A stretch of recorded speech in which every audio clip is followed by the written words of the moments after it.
সালামু আলাইকুম। নির্বাচন কমিশনারকে দৃষ্টি আকর্ষণ করছি, আপনি যে মানুষকে এরকম হ্যারাসমেন্ট করলেন, 2002 সালের নাম থাকা সত্ত্বেও আপনি হেয়ারিংয়ে পাঠালেন, এটা একটা ব্যাপার। 4 ভাই বোন থাকা সত্ত্বেও 6 ভাই বোন করলেন। আপনার সবটাই যদি ভুল হয় তাহলে আপনিও ভুল। তাই মানুষকে এইভাবে হ্যারাসমেন্ট করা এটা ঠিক নয়।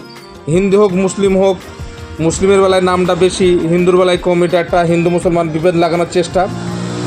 তাই বলছি, এগুলা যে কাজটা করছে জঘন্য কাজ। আর যাদের স্ট্যাম্পে যে আন্ডারটেকিং করে দিয়েছে তাদের 15 তারিখের পরই নাম উঠে পড়বে, কোর্টের আন্ডারে আছে। তাই বলছি, মানুষ হাস্যকরভাবে নিচ্ছে। আরে বাবার নাম 2002 সালে নাম আছে, অস্ত আন্ডারটেকিং করেছে, ছেলেদের নাম ঠিক আছে। এগুলো হয় কি করে? সে সিঙ্গারের ভেতরে আলু ঢুকলো কি করে? সেরকম ব্যাপার হয়ে গেল না? তাই বলছি, মানুষ এর যোগ্য জবাব দেবেন। সামনে একটা ভোট, আর আগে থেকেই কেন্দ্র বাহিনী দিচ্ছে যাতে মানুষ অশান্তি না করতে পারে। এসে অশান্তির কিছু নেই, বিচারের প্রতি মানুষের আস্থা আছে, টেনশন করবেন না, চুপচাপ থাকেন। 15 তারিখের পর অলরেডি নাম উঠে যাবে, এখানে টেনশনই কিছু নেই।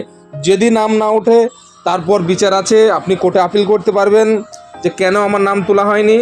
এতে মানুষ একটা ভয় আতঙ্ক লাগিয়ে দিচ্ছে, টেনশন করে। থ্যাংক ইউ, ভিডিওটা শেয়ার করবেন, ধন্যবাদ।